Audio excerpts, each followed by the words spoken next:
It is early in the 1780s, and the rugged territory, long known to scouts and surveyors, is attracting increasing numbers of settlers from the east.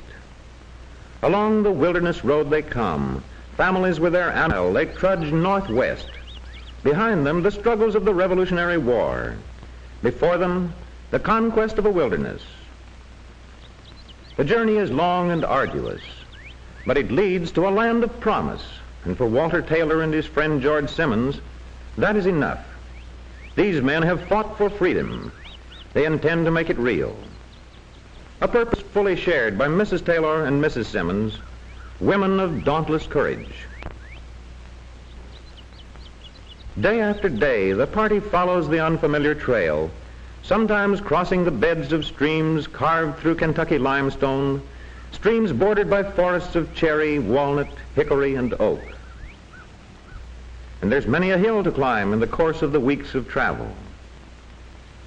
Streams, hills, and forests, the trail of the wilderness road. And more than physical hardship lies along the way. Here, Taylor and Simmons catch sight of grim reminders of a kind of danger. An overturned and abandoned kettle means but one thing: Indians. Nearby is further evidence of the swift and tragic raid: a woman's shoe and a child's bonnet. Not all who travel the wilderness road survive.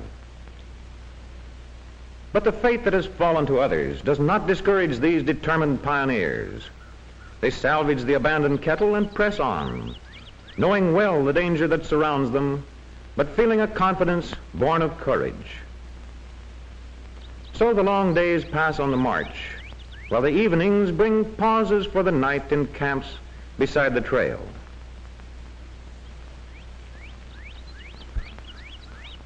Finally, several days later, the party have reached the bluegrass country. Not far away is their destination, a fort called Harrods Station. Since 1775, an outpost of the frontier. Here, keen-eyed sentries keep a constant watch, ever on the lookout for signs of hostile Indians. Within the fort enclosure lives a small community of settlers, some of them permanent residents, others temporary visitors, all of them busily engaged with the tasks of the frontier. Now from his post, the sentry catches sight of the group of new arrivals. They will be more than welcome here at Harrods Station. Newcomers to the frontier mean so many more strong arms skilled in the use of rifles, so many more stout hearts to aid in the winning of a wilderness. And to the travelers, arrival at the fort means the often dreamed of end of a long, wearisome and dangerous journey. Little wonder that there is rejoicing all around as fort dwellers and newcomers greet each other. The people of the fort community know all too well what the long trek from Virginia has meant. It's good to see you again. They too came over the wilderness road not so long ago. A common purpose, a common faith unites the pioneers. During their stay at the fort, the Taylors share the cabin of the Carters, friends known in Virginia. Household tasks are likewise shared. And as Mrs. Carter tends her baby boy, Mrs. Taylor busies herself with the cooking, while little Mary Carter winds balls of rags for weaving. At the fort spring, Ruth Taylor fills a wooden water bucket. Nearby, her brother John milks the family cow, kept inside the fort enclosure, along with other members of the fort's animal population, highly prized possessions of the little frontier community. So life at the fort goes on, with tasks for each and for all. Lye from wood ashes is laboriously stirred into an iron kettle of boiling animal fat. Thus is prepared the soap that is needed for laundering clothes and for other household uses. At the shop of the fort carpenter, Walter Taylor's host, Mr. Carter, is showing him the tools he can obtain here to equip himself for farming. A good strong plow, shaped by the carpenter's skillful hands, hands now engaged in fashioning household furniture. A broad axe will be needed for hewing the timbers for floors, for tables, and for benches. Yes, the carpenter, just now completing a stool for a fort household, can readily supply a number of tailor's needs. He has helped equip many a frontiersman. Now to locate Taylor's farm site. We'll take old Jim Bradley with us. He knows this territory better than any man in the fort. How's the land around here, Mr. Bradley? Well, now I'll just tell you. If a man plants his land in corn and takes good care of it, he'll get 100 bushels to the acre. With middling care, he'll get 75, and if he don't plant at all, he'll still get 50.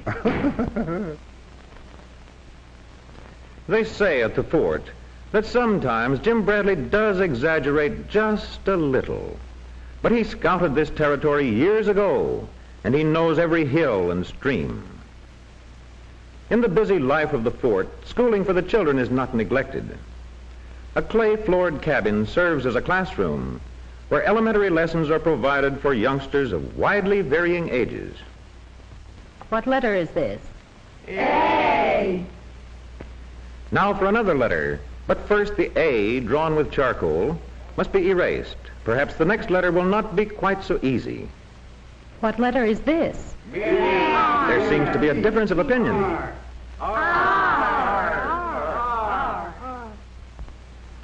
Meanwhile, in the Carter cabin, household tasks proceed. Mrs. Carter is busy at her loom, weaving cloth strips into floor mats, while Mrs. Taylor takes up a kettle of melted tallow from before the cooking fire, tallow she uses for pouring candles in a metal mold. We'll need those candles for the big doings Saturday night. They'll be ready. Yes, the candles will be needed Saturday night. And Saturday night, they're ready. The candles are ready. The chicken fixins too, and the corn doings too.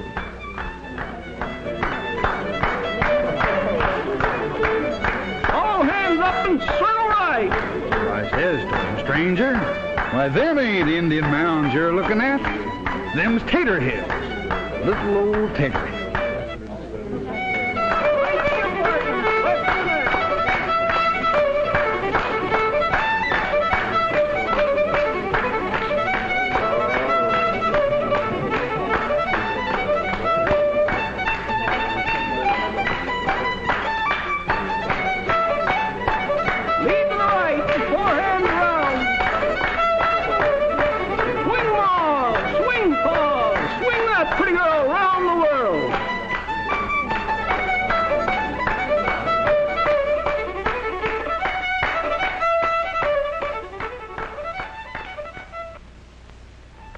The days go by, and soon Taylor is felling trees from his own land for his own log cabin.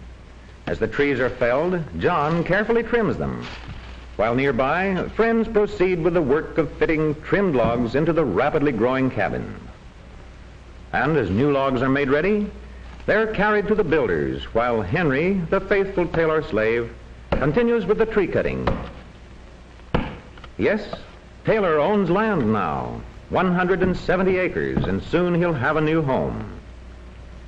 But before the cabin is finished, the walls must be carefully chinked with chips of wood and good firm clay. With this task, too, friends help. As the cabin nears completion, Henry begins plowing the Taylor land in preparation for the planting of the first corn crop. The plow is new to this soil, and it brings the promise of a richer, freer life. At last, the day arrives when the Taylors are ready to leave the temporary haven of the fort to establish themselves in their new frontier home. Goodbye. Bye. They go forth alone, but they travel toward the freedom that is their goal. Darkness is beginning to envelop the Kentucky hills and forests as the Taylors complete their journey. But now they are home. They are on land that is theirs, and theirs alone. And with land, a man can be free. Presently, as the smoke from their fireplace rises against the evening sky, the Taylors, proud and secure in their pioneer faith, face the radiant west that beckons still. If things don't go right, we can always move on. Let's not think about that. Not yet. No, but it's good to know there'll always be freedom out there. Freedom out there, always.